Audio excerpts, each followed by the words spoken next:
हमने पिछले वीडियोस में कुछ मॉडल्स जो थे करिकुलम इवोल्यूशन के वो डिस्कस किए। इस वीडियो के थर्ड पार्ट में मैं आपको बाकी जो बचे हुए मॉडल्स हैं वो उसकी ब्रीफ डिस्कशन आपके साथ करता हूँ।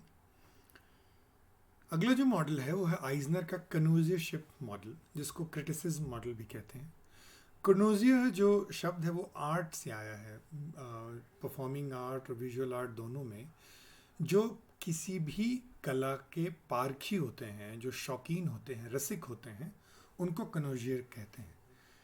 तो आइजनर चूँकि आर्ट क्रिटिसिज्म से आते हैं, तो उन्होंने वहाँ के जो कॉन्सेप्ट हैं, जैसे आर्ट वर्क को देखने का जो नज़रिया है, उस नज़रिए से करिकुलम को जो देखना है वो आइजनर का कनोजियरशिप मॉडल कहते हैं। आर्ट एजुकेशन का उनका एक्सपीरियंस रहा है, एस्थेटिक्स जो सौंदर्य शास्त्र है वो उनका एक्सपीरियंस रहा है। इसमें वो क्वालिटेटिव एप्रिसिएशन पे जोर देते हैं। आपको पता है कि किसी पेंटिंग को आप नंबर्स में इवेल्युएट नहीं कर सकते।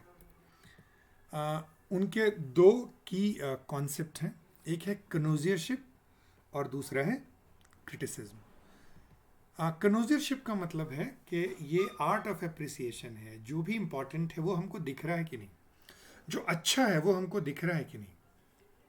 एजुकेशनल लाइफ को ठीक से परसीव करना और समझना कि कैसे ये क्लासरूम स्ट्रक्चर को डिटरमाइन कर रहे हैं, इस नज़र से देखना। जैसे कला का पारखी कला को देखता है, उसी तरीके से क्लासरूम प्रोसेसेस को, करिकुलम ट्रांजैक्शन के प्रोसेसेस को देखना, करिकुलम को देखना, एजुकेशन लाइफ को देखना, उसको कनोजियरशिप कहते हैं।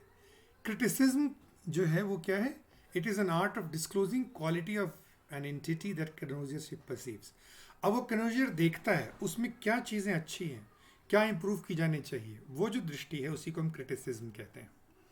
क्रिटिसिज्म के तीन एस्पेक्ट हैं। एक है डिस्क्रिप्टिव एस्पेक्ट, जिसका मतलब हुआ कि जो देखते हैं उसको वर्णन करना, उसको पोर्ट्रे करना, rules, regulation, regularities, underlying method, architecture, systems, उसको डिस्क्राइब करना, वो क्रिटिसिज्म का पहला पार्ट है।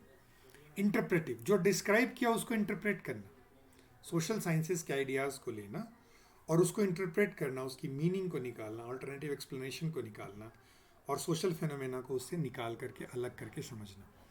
तीसरा इवेल्युएटिव एस्पेक्ट है, अब जो आपने निकाला उसको जज करना एजुकेशनल प्रोसेसेस के बेस पर, और इसी के बेस पे वैल्यू को डिसाइड करना। और वो इस तरह से करना कि जो उसको पढ़ने जानने वाले हैं एग्री करना चाहें तो एग्री करें, लेकिन उसके लिए डिसएग्रीमेंट का भी स्कोप जो है उनके लिए वो बना रहे। तो आप देखें कि ये बिल्कुल डिफरेंट तरीके का अप्रोच था, जिसकी बहुत ज़्यादा आलोचनाएं भी हुई। कहा गया कि इसके लिए बहुत ज़्यादा ट्रेनिंग की आवश्यकता है और ये सबके बस की बात नहीं है। इसको कनोजियरशिप मॉडल भी बोलते हैं और इसको क्रिटिसिज्म मॉडल भी बोलते हैं। एक्लेक्टिक अप्रोच, एक्लेक्टिक अप्रोच में आप देखेंगे कि जो हमने अभी तक के मॉडल डिस्कस किए उनके बेस्ट पार्ट को लेने की कोशिश की गई है। तो हम एक्लेक्टिक अप्रोच यदि हम रखें और सोशल साइंसेज या किसी भी सब्जेक्ट के करिकुलम को इवेल्युएट करना हो, तो हमको सबसे पहले कॉन्टेक्स्ट को इवेल्युएट करना पड़ेगा। जिनके लिए इवेल्युएशन हो रहा है वो जो क्लाइंट हैं, हमारे टीचर हैं, पेरेंट हैं, एजुकेशनल एडमिनिस्ट्रेटर हैं, जो भी हैं, उनके नज़रिए को समझना ज़रूरी होगा। क्वालिटेटिव मेथड्स भी यूज़ करने पड़ेंगे, अपॉर्चुनिटी कॉस्ट भी कैलकुलेट करना पड़ेगा, अनइंटेंडेड इफेक्ट को भी कैलकुलेट करना पड़ेगा। जो आपको गोल फ्री स्क्रीवन का मॉडल देखें तो वो उसकी यहाँ पर छाया दिखती है। डिफरेंट रिपोर्ट्स अलग अलग ऑडियंसेस के लिए बनाने पड़ेंगे। जो स्टेक का रिस्पॉन्सिव अप्रोच था उसकी छाया यहाँ पर दिखेगी। और ये करिकुलम में ये भी देखा जाना चाहिए कि इसको लागू करने में बहुत ज़्यादा एडमिनिस्ट्रेशन पे दबाव तो नहीं पड़ रहा है, एक्स्ट्रा रिसोर्सेज तो नहीं मांगे जा रहे हैं, और ये हर लेवल पे अप्लाई किया जाना हो, program of study, field of study और कोर्स ऑफ स्टडी पे। फिर इसमें जितने एस्पेक्ट हैं करिकुलम के, written aspect, taught curriculum, supported curriculum, tested curriculum, learned curriculum. आपको याद होगा करिकुलम के टाइप्स में हमने ये सारे पढ़े थे।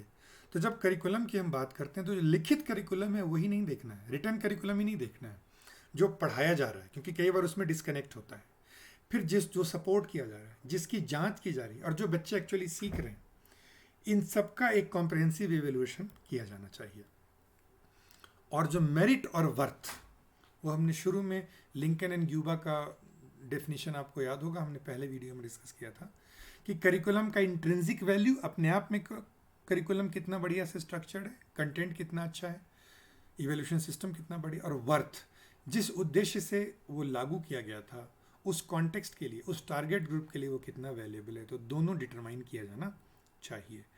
और जो स्टेक होल्डर्स हैं उनके लिए वो रिस्पॉन्सिव होना चाहिए और उनको वो डाटा मिलना चाहिए जिस डाटा के बेस पर वो अपने निर्णय ले सकते हों। ये गोल ओरिएंटेड होना चाहिए, सेंसिटिव होना चाहिए अनइंटेंडेड इम्पैक्ट के, जैसा मैंने कहा, और ये फॉर्मेटिव एस्पेक्ट ऑफ इवैल्यूएशन को भी कवर करना चाहिए, और ये स्पेशल कॉन्टेक्स्ट, जिस कॉन्टेक्स्ट में ये बना है उसको भी एवेल्युएट करना चाहिए, और उसके एस्थेटिक और क्वालिटेटिव एस्पेक्ट को भी इम्पैक्ट कवर करना चाहिए।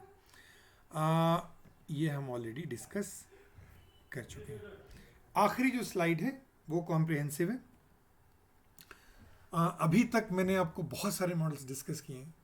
आप चाहें तो आपको मैं एक ऑप्शन देता हूं एग्जाम के पॉइंट ऑफ व्यू से, आप चाहें तो उनका सिर्फ नाम जिक्र करें और उनके जो बेस्ट एस्पेक्ट हैं उनको मिला करके यदि हम मॉडल की हम बात करें, क्योंकि आपको याद होगा हमारा टॉपिक है कि करिकुलम इवैल्यूएशन की प्रोसेस क्या है, स्कूल कॉन्टेक्स्ट में, सोशल साइंस करिकुलम के कॉन्टेक्स्ट में। तो वो जो अभी जो आपके स्क्रीन पे ये जो एक डायग्राम है फ्लो चार्ट जैसा, वो उन स्टेप्स को बहुत अच्छे से डिलीनिएट करता है। मैं क्विकली आपको इसके साथ ले चलता हूँ। वो 5 स्टेप्स की बात करते हैं। पहला कहते हैं we need to define the standards. किन मानकों को ध्यान में रख करके हमको मूल्यांकन करना है, उन मानकों का निर्धारण। उन मानकों के आधार पर दूसरा स्टेप डेटा का कलेक्शन। तीसरा स्टेप उस डेटा को सिंथेसाइज किया जाना, उसको इंटरप्रेट किया जाना। चौथा स्टेप उसके आधार पर रिकमेंडेशन, संस्तुतियां देने, सलाह देना, और जो रिकमेंडेशंस निकल कर आ रहे हैं उनके आधार पर वो अगले करिकुलम में उसको लागू करने की कोशिश करना। अब हम इसके अंदर के स्टेप्स देखें। डिफाइनिंग द स्टैंडर्ड्स में क्या क्या चीज़ें ये क्यों इम्पॉर्टेंट है, क्योंकि इसी के बेस पे हम रिजल्ट्स को कंपेयर कर सकते हैं, वही हमारा रेफरेंस पॉइंट हो सकता है, और कई बार ये स्टैंडर्ड एक्सटर्नल एजेंसी जो है वो सेट करती हैं। डेटा कलेक्शन प्रक्रिया वेल प्लान्ड हो, इंस्ट्रूमेंट्स प्रॉपरली डेवलप किए गए हों, टूल्स टेक्निक्स प्रॉपर डेवलप किए गए हों, क्वालिटेटिव और क्वांटिटेटिव दोनों इंडिकेटर्स फाइनल किए गए हों, और उसके जो टीम में जो लीडर्स हैं और टीम के बाकी मेंबर्स हैं वो प्रॉपरली ट्रेंड हो इस प्रक्रिया में। तीसरा स्टेप है सिंथेसाइजिंग रिजल्ट्स, जिसमें रिजल्ट आ जाता है उसको एनालाइज करना पड़ता है, कंपाइल करना पड़ता है, फिर ये डिस्ट्रीब्यूट किया जाता है, और इस जिसमें कि कंक्लूजन्स और रिलेशंस जो है वो निकल के आते हैं। और उससे हम चौथे स्टेप पे जाते हैं रिकमेंडेशंस का। जो फाइंडिंग्स है उसको ठीक से रिव्यू किया जाता है, जिन जिन एरियाज़ में इंप्रूवमेंट की ज़रूरत है उसको आइडेंटिफाई किया जाता है, जिन लोगों को वो चेंजेस करने हैं उन तक वो कम्युनिकेट किया जाता है, और एक कंटिन्यूस क्वालिटी डेवलपमेंट प्रक्रिया में उनको इन्वॉल्व किया जाता है। एंड फाइनल स्टेप पर वो जो फीडबैक, उस रिकमेंडेशंस पे लोगों की जो फीडबैक आती है उसके बेस पर एक फाइनल प्लान बनता है, और उसी इंफॉर्मेशन के बेस पे आगे के प्रोग्राम को इवेल्युएट करने का मॉडल डेवलप होता है। Thank you.